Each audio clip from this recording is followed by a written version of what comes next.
Quero, antes de começarmos nossa fala essa noite, agradecer à direção do seminário pelo convite e a oportunidade que nos proporciona de estarmos estudando esses nossos irmãos do passado, nos aproximando dessas biografias com muito temor, com muito tremor, conscientes da nossa pequenez e da grandeza destes homens do passado nas mãos do Senhor. E aprove a nossa limitação recortarmos os dois irmãos nossos do passado, John Wycliffe e John Hus, que tiveram uma participação determinante no processo em que faz surgir as primeiras marcas de uma posterior reforma na igreja. E esses nossos irmãos se transformaram em exemplos de posturas que protestam contra os erros da igreja de seu tempo e, ao mesmo tempo, testificam a autoridade bíblica em detrimento de uma autoridade produzida e potencializada pelo homem e pela igreja do seu tempo, principalmente emanada dos interesses da igreja e de clérigos em particular. E o primeiro desses homens importantes diante da reforma, que precederam a reforma, é John Wycliffe. Wycliffe ficou conhecido como a estrela da manhã, por alguns criticado, pois talvez esta não seria uma boa maneira de tratá-lo, mas de maneira piedosa e considerando o seu trabalho, a estrela da manhã é uma boa insígnia que John Wycliffe recebeu pela história. Era um filósofo e escolástico e teólogo também de Oxford, onde pôde desenvolver toda a sua clareza no conhecimento da Escritura e na comunicação da Escritura, onde pôde comparar o que a igreja praticava e o que a Escritura Sagrada dizia. E este servo do Senhor, nas mãos do Senhor, foi um grande precursor de ideias que serviram no seu tempo e para a posteridade de recursos para enfrentar as heresias e as tradições que a igreja foi adquirindo no decorrer do tempo. Juntamente com ele, e posterior, mais precisamente, John Hus, que falaremos mais a seu respeito posteriormente. É interessante nós começarmos a falar sobre esses dois pré-reformadores, considerando a Europa medieval nesta ocasião. Neste período do século IV e V, que engloba esses dois personagens, as condições políticas da Europa eram condições que havia aumentado os recursos de nações como a França, a Inglaterra e a Espanha e também a Alemanha. E esse aumento de recursos potencializou a economia desses povos. E com uma mera ligação com o que nós vemos hoje, pairava um espírito de nacionalismo muito grande. Nacionalismo que era fundamentado pela condição desses países de sustentarem suas culturas, suas economias, políticas e também sua postura diante da religião. O contexto político medieval, e mais particularmente no tempo de Wycliffe e de Hus, era um contexto de uma tensão entre o poder político civil do rei e o poder da igreja. Um momento em que essa relação estava começando a ser abalada e alguns acontecimentos acabaram por desencadear um processo que no futuro iria promover um movimento de cisma na igreja e também de mudança de relacionamento com o Estado ou com a monarquia, com o rei. As condições políticas, em poucas palavras, podem ser descritas assim. Mas também esta situação medieval em que Wycliffe e Hus viveram, no contexto religioso, o clero estava contaminado de focos de corrupção, uma verdadeira degradação da religião estava se notando nesta ocasião, e por outro lado, o povo distante da igreja. Os fiéis estavam numa posição, numa condição de verdadeiro abandono. E assim, movimentos de protesto contra esse cuidado ou esse descuido da igreja para com os fiéis é que levaram a problemas sérios com a autonomia dos papas. E o desmando era tamanho que viveram em tempos que tinham 3 papas.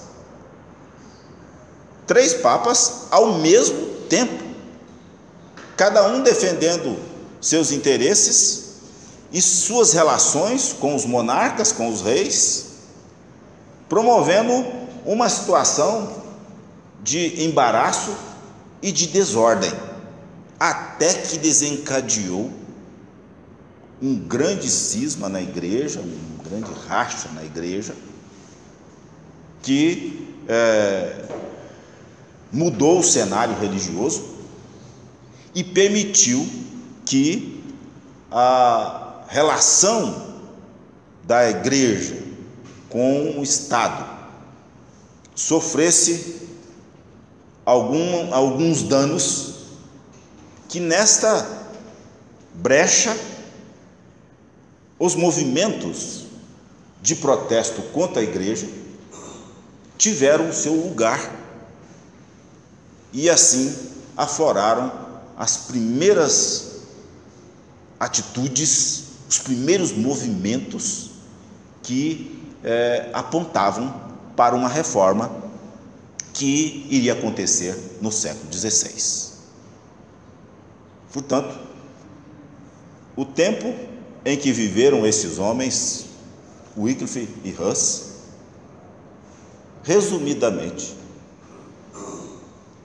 pode ser considerado desta maneira: um tempo em que as condições políticas, as condições religiosas, o movimento popular e problemas na igreja, queda do papado e o cisma, proporcionaram um lugar de fala para que estes homens erguessem a voz e se posicionassem diante da relação que existia entre a igreja e a Escritura Sagrada.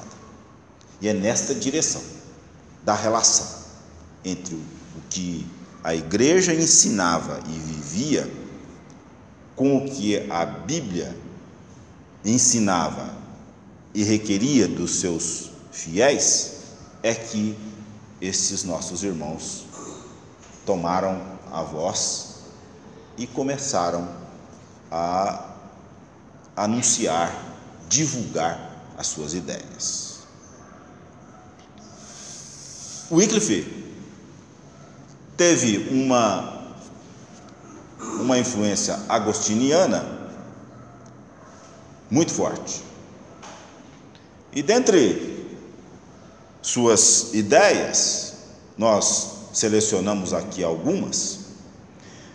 Dentre as suas ideias, no seu tempo, e vejam que isto era ainda no século IV, final do século IV, do século XIV, melhor dizendo, Wycliffe já levantava a sua voz para falar de assuntos, por exemplo, como a questão da Eucaristia. E ele, como um filósofo, defendia sua postura utilizando dos recursos da filosofia para tratar, discutir e fundamentar aquilo que para ele, do ponto de vista da Escritura Sagrada, da teologia, estava amplamente resolvido.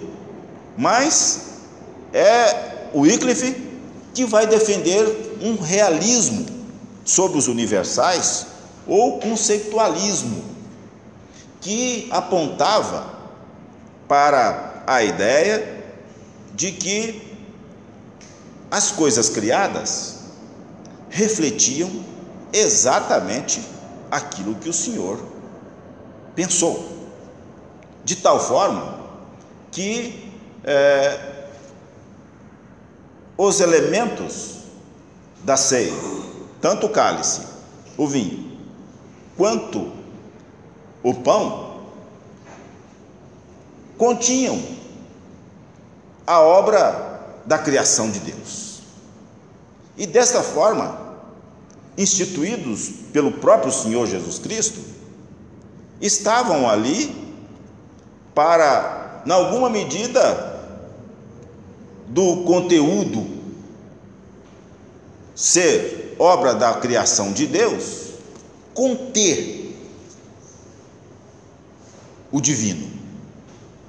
Em alguma medida, o pão e o vinho continham obra do divino Deus. E, portanto, eram dignos de serem considerados como consubstanciais. Ou seja, Wycliffe era contra a ideia católica romana, a teologia eucarística da transubstanciação, ou seja, de que após a oração do padre, o pão se transforma no corpo e o vinho se transforma em sangue.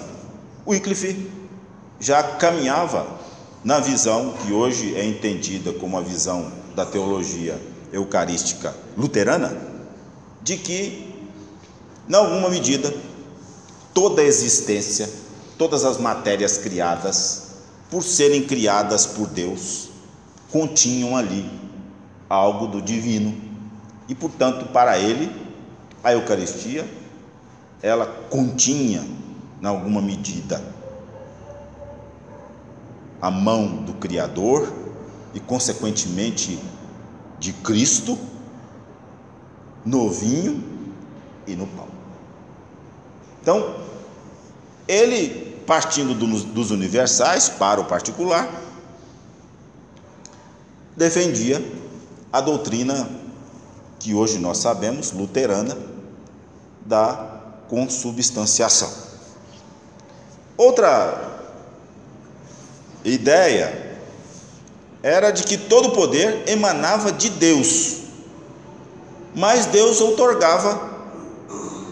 outorga poder a civis.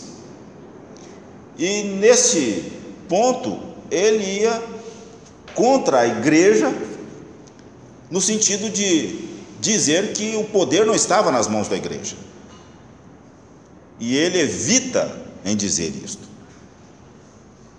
Ele evita dizer que o poder estava nas mãos da igreja. Ele sempre dizia que o poder sempre esteve nas mãos de Deus.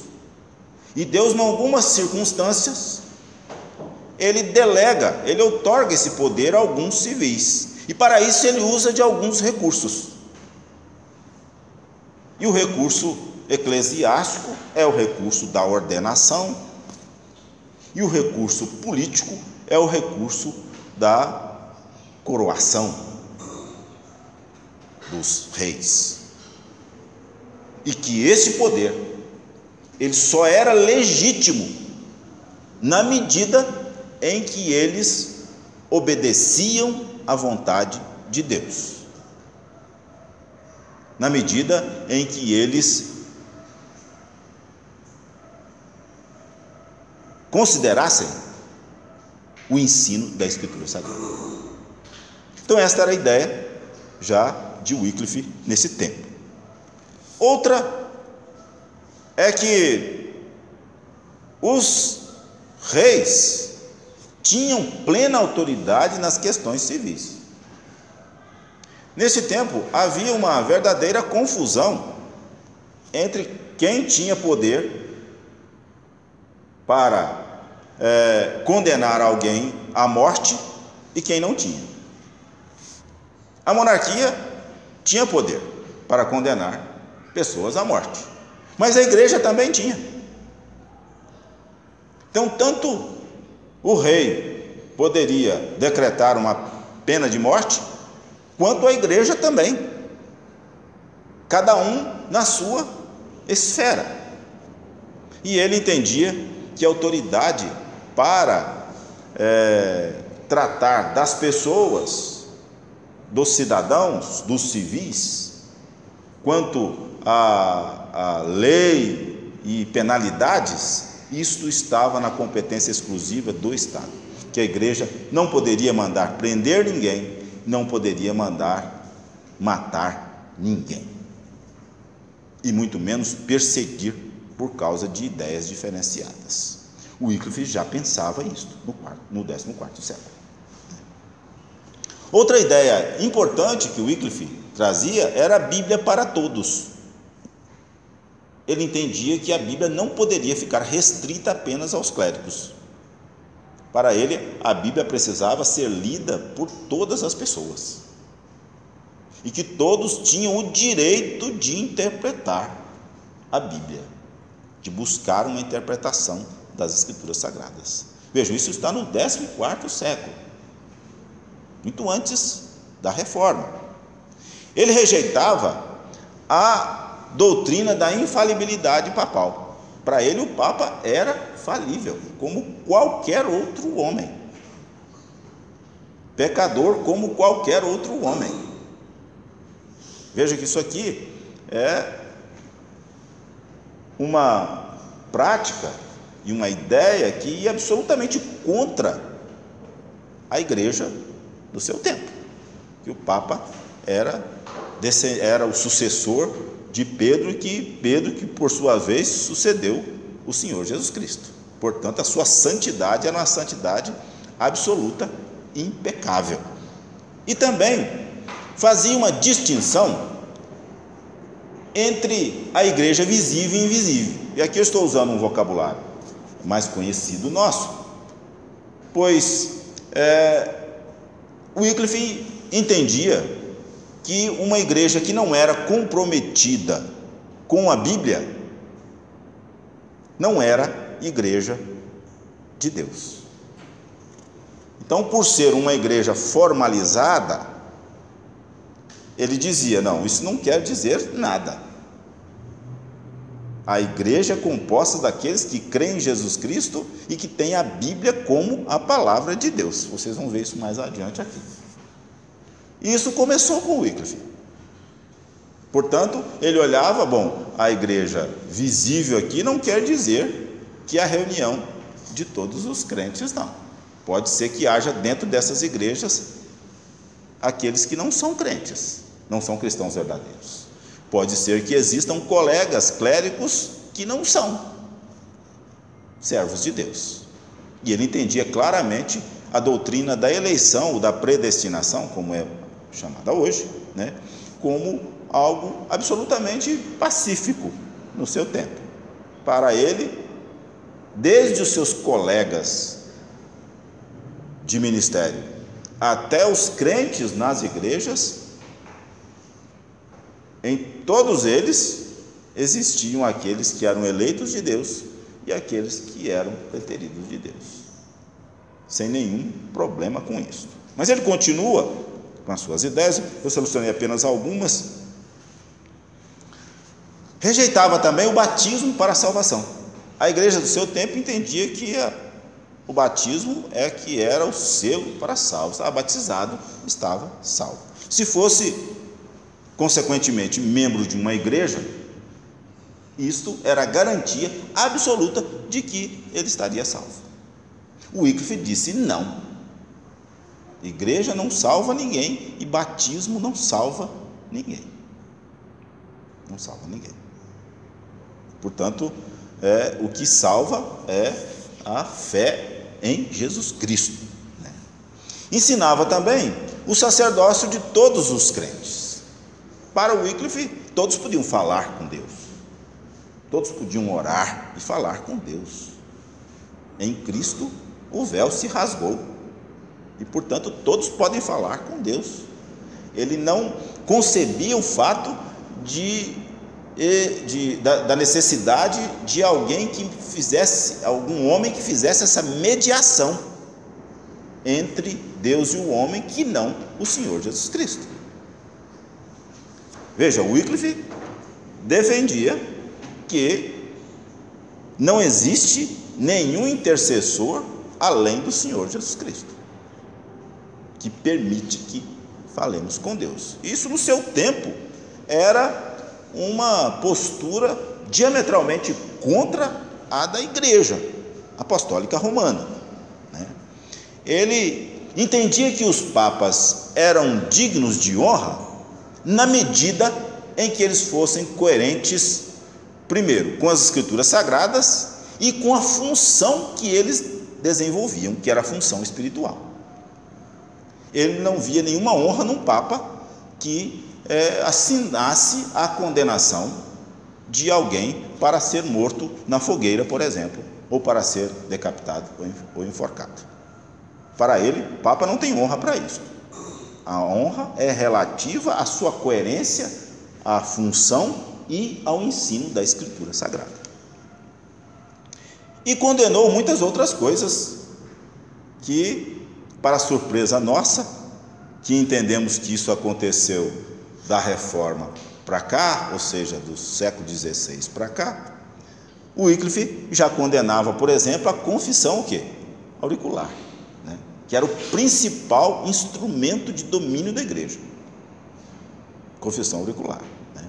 Ele condenava a prática dos clérigos absolverem as pessoas.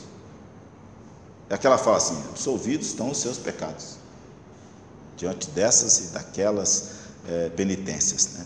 Ele não aceitava isso, muito menos a confirmação, veneração a ídolos, poder das chaves, que ele entendia que estava na igreja esse poder, que aqueles que estivessem fora da igreja estavam fora do céu, né? E que o poder das chaves estava detido com a igreja, né? A invocação de santos e muitas outras crenças que eram práticas católicas romanas típicas do seu tempo. Portanto, o Wycliffe teve esse lugar nesse momento turbulento da igreja para anunciar as suas ideias, para divulgar as suas ideias e falar acerca do que ele pensava. Suas atitudes foram de denúncia, como dissemos, dos interesses do clero e da organização clerical, né, do papado e da organização clerical, que cada um buscava o seu próprio interesse. Boa parte desse interesse era interesse financeiro. Ele protestou contra as tradições de autoritarismo da igreja, de secularismo da igreja do seu tempo, e, por fim, como atitude de declarar a Bíblia como única e absoluta regra de fé e prática. Veja que esse mote protestante que nós temos hoje, evangélico, de dizer que a Bíblia é a nossa regra de fé e prática única, passou a ser anunciado por meio desse nosso irmão do passado, conhecido como John Wycliffe. Sua maior obra, e quem sabe lembrada até hoje, foi na área acadêmica e mais particularmente na tradução, pois foi o Wycliffe que fez a primeira tradução completa da Vulgata Latina para o inglês. Em 2 anos, em 82, ele fez 82 e 83, ele fez do Antigo Testamento, e em 83 e 84 ele fez o do Novo Testamento. Então essa foi a grande contribuição. A sua grande pregação, que depois encontra eco em Hus, é de que a Bíblia precisava ser lida pelas pessoas. Eles tinham que ter o livro na sua casa, eles poderiam esfolhear o texto sagrado, e para que eles fizessem isto, sendo eles leigos, eles só poderiam fazer se essa Bíblia estivesse traduzida para o vernáculo, e o inglês era a sua língua original, e ele teve esse trabalho de tradução, né? E por vezes nós repetimos e ouvimos que a primeira tradução da Bíblia foi feita por Lutero, né? Mas na verdade a primeira tradução da Bíblia para um vernáculo que atendesse à necessidade particular de um idioma foi feita por Wycliffe, né? Nesta ocasião para o inglês. Wycliffe teve seguidores, e esses seus seguidores eram chamados de lollardos, ou sacerdotes pobres, como eram conhecidos. Esses discípulos de Wycliffe eram estudantes de Oxford, onde ele lecionava, que usando roupas grosseiras, pés descalços, um cajado na mão e vivendo de esmolas, foram os comportores dos manuscritos, dos tratados, sermões e porções bíblicas traduzidas por Wycliffe no século IV. Então, esses seus discípulos não só tiveram uma participação importante para a tradução que ele realizou, mas também acesso aos seus manuscritos, e fizeram cópias e saíam distribuindo, disseminando. Era numa linguagem contemporânea, a mídia de Wycliffe eram esses lollardos, ou esses sacerdotes pobres, que saíam não só distribuindo esse material, mas também pregando, falando, lendo os tratados, os textos de Wycliffe e também a Bíblia publicamente para as pessoas. Então, esse legado teve continuidade até mesmo o tempo da Reforma, né? Ou seja, essa mídia teve um papel relevante aí, né? Morte e condenação de Wycliffe. Wycliffe morreu naturalmente em 84. E na sua paróquia, na Inglaterra mesmo, e foi condenado como herege. Isso ele recebeu até mesmo antes da sua morte. Ele era considerado por vários bispos como um herege. Esse era o nome que ele recebeu da igreja. No entanto, uma questão bastante interessante que nós encontramos em alguns relatos das discussões de Wycliffe era a seguinte contraposição: prove-me biblicamente que eu estou errado, que eu abandono a minha posição. Esta era a fala de Wycliffe. Tem uma história dele bem romanceada, que é escrita no livro dos Mártires, de John Foxe, que ele sempre retrata essa fala de Wycliffe diante dos seus opositores, quando ele era convidado para justificar a sua posição. Ele expunha e perguntava: se alguém me provar biblicamente que eu estou errado, eu estou disposto a abrir mão da minha ideia, da minha postura, da minha posição. Então essa era sempre a colocação dele quando discutia. Ele foi considerado como um herege perante a igreja, mas não recebeu nenhuma penalidade no seu tempo que implicaria na sua morte. Morreu naturalmente, né? Mas, como nós veremos depois, cerca de 30 anos depois da sua morte, na ocasião da condenação do próximo que veremos, Hus, ele, no mesmo sínodo que condenou Hus, ele foi condenado também. E condenado não somente como um herege, mas teve a sua memória amaldiçoada pelo sínodo de Constança, em 1415, e o decreto de que ele fosse retirado, que seus restos mortais fossem retirados do cemitério próximo à igreja de Lutherworth, onde ele foi sepultado, para que os seus ossos não tivessem contato com os ossos dos outros fiéis que ali foram sepultados.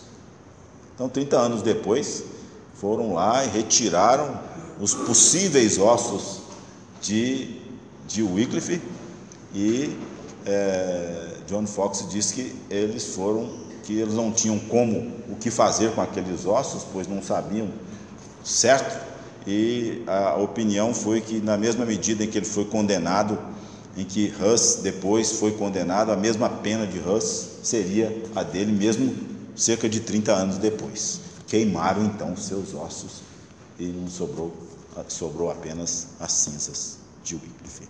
Então, resumidamente, esta é a trajetória de um homem que, na sua existência, deixou marcas de um compromisso com a Escritura Sagrada, com a verdade bíblica, que chama a nossa atenção, no sentido da sua coragem